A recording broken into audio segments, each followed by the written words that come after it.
I remember getting a call from my agent saying that Jon Favreau wants to meet you regarding a Star Wars project.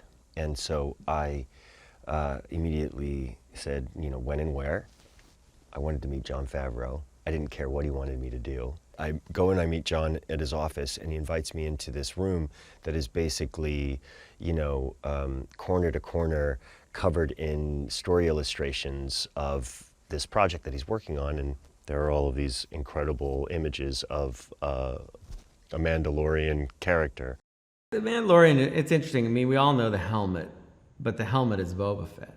And that was a big challenge in the beginning of this. And Jon and I went round and round like, well, how do we tell the story? And it's not Boba Fett, or is it Boba Fett? And we would talk about that. And, but a helmet at the end of the day is a helmet. And I've shown that helmet quite a bit on Rebels and Clone Wars. And so there are fans that get the language of it, that it's, a tool, it's a piece of equipment. But to the average person, if you show them that helmet, if they say anything, they'll say it's Boba Fett. So we immediately started to draw visual, differences between the two characters. Our character is much more bulked up than Boba ever was. His armor is actually quite different if you look at it. His helmet's actually different, little different traits to it. The colors of it, all these things point out at little differences. There are similarities, which are almost unavoidable.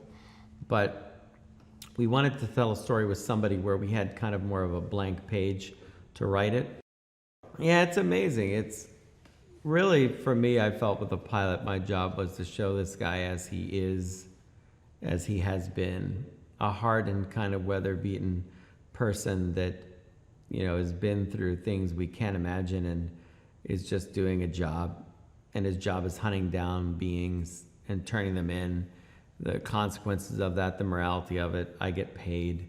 The show, to me, in the most basic storyline, is about a man who's been following a way of life and has that way of life sort of upended by the introduction of the baby. And it sort of changes his life, and I think he's reevaluating his priorities and what means something to him in his life in the world. So I think it's really sort of about a man discovering something about himself that he had never known until he met the child.